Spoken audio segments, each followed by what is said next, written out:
2233 nomor presensi 20 dari Prodi Pendidikan Guru Sekolah Dasar. Pada kesempatan kali ini saya akan menyampaikan hasil analisis dari film Tare Zamenhof.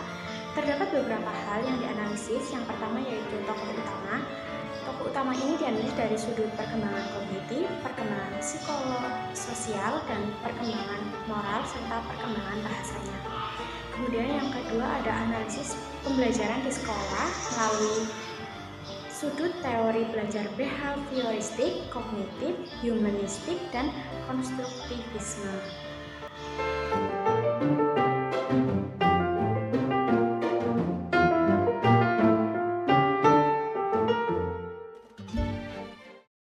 Analisis yang pertama yaitu analisis tokoh utama.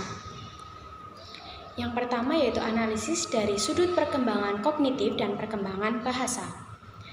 Ihsan Ashwati merupakan pemeran utama dalam film Tare Zamenhof. Ihsan merupakan seorang anak dan juga seorang siswa yang ternyata memiliki kebutuhan khusus, di mana Ihsan ini ternyata memiliki gangguan disleksia, yaitu gangguan pada sistem syaraf yang ditandai dengan kesulitan mengenali kata-kata, baik membaca, mengeja, memahami simbol, serta membedakan huruf.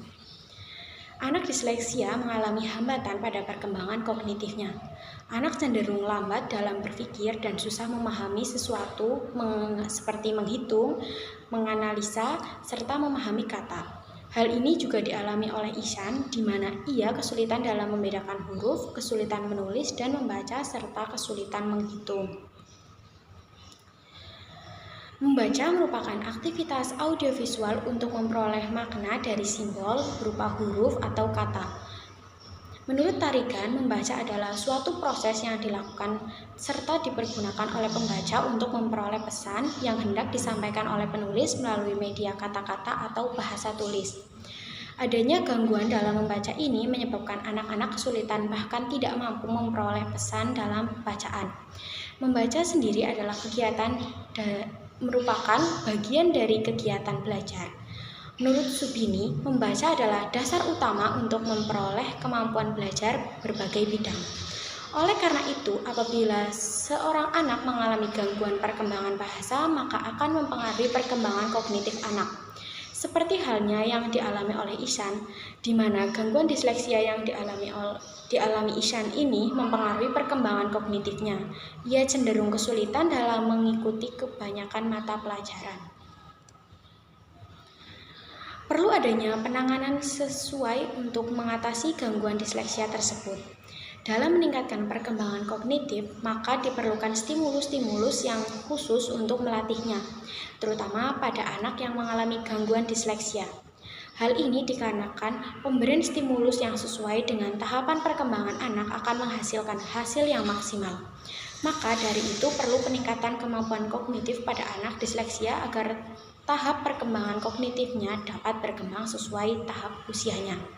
Hal ini sesuai dengan yang dilakukan oleh Pak Nikum untuk menangani Ihsan, di mana ia memberikan stimulus-stimulus khusus untuk melatih Ihsan, sehingga Ihsan mengalami perkembangan bahasa dan berdampak pada peningkatan hasil belajar yang maksimal.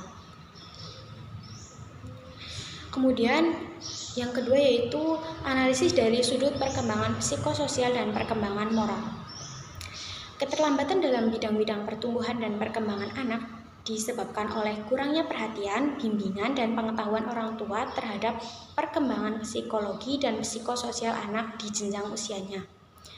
Sama halnya dengan tokoh Ihsan, di mana kurangnya perhatian dan pengetahuan orang tua terhadap perkembangan psikologi dan psikososial anak di jenjang usianya menyebabkan keterlambatan dalam penanganan gangguan yang dialaminya. Perkembangan psikososial adalah perkembangan yang berkaitan dengan emosi atau mental seseorang dalam berhubungan satu dengan yang lain. Dari sudut perkembangan psikososial, tokoh Ihsan ini mengalami gangguan emosional di mana ia kerap berbohong, terkadang berkelahi dengan temannya, dan merusak tanaman tetangganya. Berkelahi, berbohong, mencuri, dan merusak merupakan ekspresi yang keluar dari emosional yang terganggu. Anak-anak penderita disleksia memiliki lebih banyak masalah perilaku terkait emosi yang tidak stabil, cenderung merasa lebih cemas, mudah gugup, mudah marah, dan mudah tersinggung. serta cenderung mengalami depresi. Ketidakstabilan emosi cenderung menyebabkan kurangnya konsentrasi pada pembelajaran atau kurang percaya diri terhadap kemampuan belajar. Hubungan antara orang tua dan anak-anak disleksia cenderung kurang intensif dalam komunikasi dibanding dengan anak-anak normal. Komunikasi yang kurang intensif ini dapat berdampak negatif pada perkembangan kepribadian anak, menyebabkan ketidakstabilan emosional dan kurangnya kemampuan bahasa. Jika kita lihat, komunikasi antara tokoh Ishan dengan kedua orang tuanya tidaklah intensif. Komunikasi yang kurang baik antara Ishan dan orang tuanya ini dibiarkan terus-menerus sehingga Ishan lama-kelamaan menjadi pribadi yang pendiam dan jarang bersosialisasi, bahkan terkesan tidak mau berbaur dengan teman-temannya. Anak-anak penderita disleksia cenderung menjadi introversi. Introversi seringkali digambarkan dengan sikap pendiam, pemalu, dan suka menyendiri. Selain itu, penderita disleksia memiliki skor psikotisme yang tinggi, yaitu berkaitan dengan egosentrisme, dingin, kurang bersahabat, antisosial, dan penuh curiga.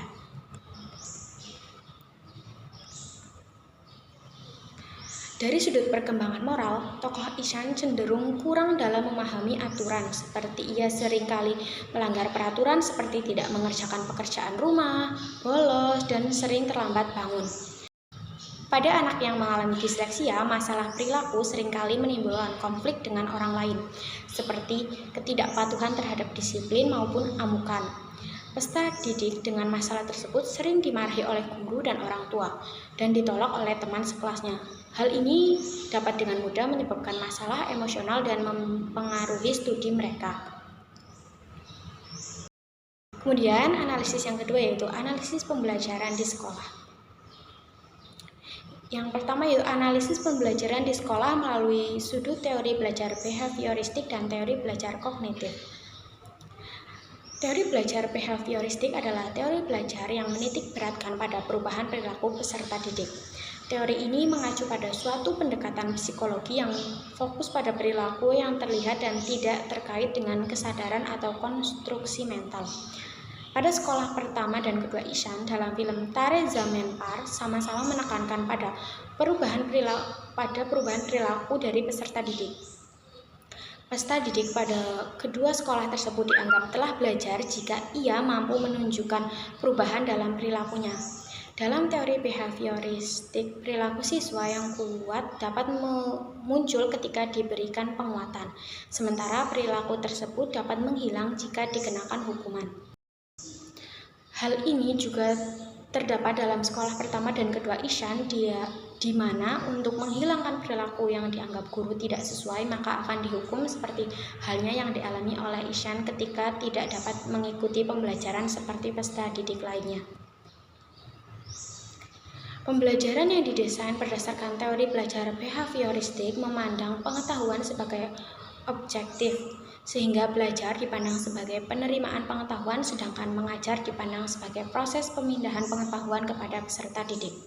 Pembelajaran pada sekolah Ishan baik yang pertama maupun yang kedua sama-sama memandang bahwa mengajar adalah proses memindahkan pengetahuan yang dimiliki oleh guru kepada peserta didik.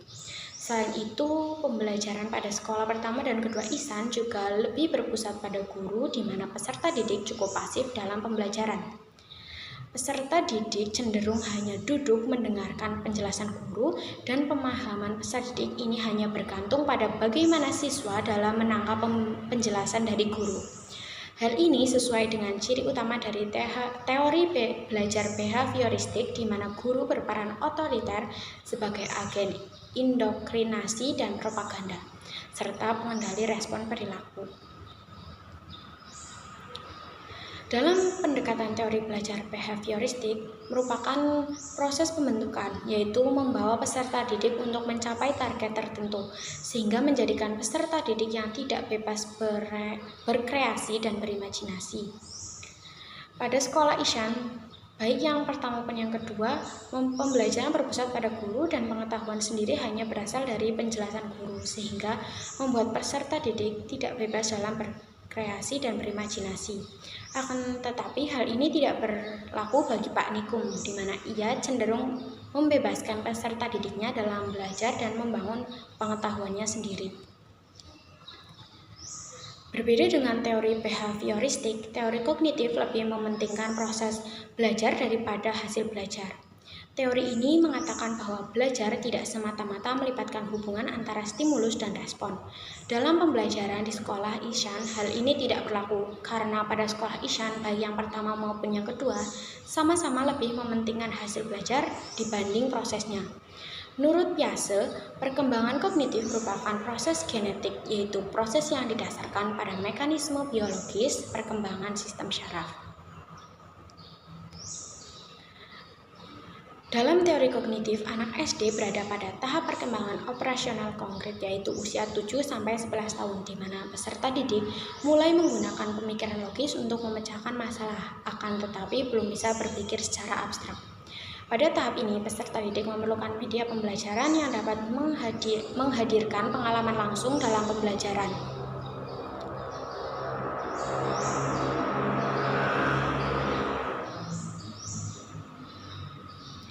Dalam sekolah pertama maupun kedua Ishan, tidak ada sekolah yang menghadirkan alat peraga dalam pembelajaran untuk menghadirkan pengalaman langsung peserta didik. Kedua sekolah tersebut hanya menjelaskan pembelajaran secara teoritis tanpa menghadirkan alat peraga untuk menjelaskan materi pembelajaran. Kemudian yang kedua yaitu analisis pembelajaran di sekolah melalui sudut teori belajar humanistik dan teori belajar konstruktivisme. Dilihat dari sudut teori belajar humanistik, pembelajaran pada sekolah Ishan, baik yang pertama maupun yang kedua, tidak berpacu pada teori belajar humanistik. Hal ini karena dalam teori humanistik, pendidik atau guru tidak hanya mentransferkan pengetahuan atau nilai saja pada peserta didik, melainkan guru semestinya mengatur peserta didiknya dengan kasih sayang agar peserta didik dapat lebih peka terhadap lingkungannya. Sementara itu, pembelajaran dalam sekolah Ishan yang pertama dan yang kedua, guru tidak memberikan kasih sayang kepada peserta didiknya. Guru hanya berperan menyampaikan pengetahuan kepada peserta didik, akan tetapi pada sekolah kedua Ishan terdapat guru yang menerapkan teori belajar humanistik dalam pembelajaran, yaitu Pak Nikum, di mana ia tidak hanya berperan dalam menyampaikan pengetahuan yang ia miliki, akan tetapi juga mengatur peserta didik dengan kasih sayang sehingga peserta didik lebih peka terhadap lingkungan. Dalam teori belajar humanistik, guru sebagai pendidik diharapkan dapat memahami potensi yang dimiliki peserta didik sehingga potensi peserta didik dapat berkembang secara positif serta dapat mengurangi potensi peserta didik yang bersifat negatif. Dalam hal ini, pada sekolah pertama dan kedua Ishan, guru-guru tidak dapat memahami peserta didiknya dan hanya berfokus pada kemampuan kognitif saja. Seperti halnya yang dialami tokoh Ishan, di mana ia memiliki potensi dalam bidang kesenian terutama lukis, akan tetapi guru-gurunya tidak dapat memahami potensi yang dimilikinya. Akan tetapi guru baru di sekolah kedua Ishan berbeda. Guru tersebut yaitu Pak Nikum dapat memahami potensi dari peserta didiknya dan mampu memfasilitasinya sehingga potensinya dapat dikembangkan. Peran pendidik dalam pembelajaran humanistik yaitu sebagai fasilitator untuk peserta didik, memberikan motivasi serta memberikan kesadaran kepada peserta didik mengenai makna belajar untuk kehidupan. Semua hal tersebut telah dilakukan oleh Pak Nikum. Akan tetapi guru-guru lain di sekolah Ishan, baik yang pertama maupun yang kedua, tidak melakukannya. Dari sudut teori belajar konstruktivisme, pembelajaran di sekolah Ishan yang pertama dan kedua tidak menerapkan teori ini. Hal tersebut karena peserta didik tidaklah membangun pengetahuannya secara mandiri, akan tetapi pengetahuan masih berasal dari guru. Menurut teori belajar konstruktivisme, pengetahuan tidak bisa dipindahkan begitu saja dari guru kepada peserta didiknya. Akan tetapi peserta didik harus aktif secara mental dan membangun pengetahuan berdasarkan kematangan kognitif yang dimilikinya.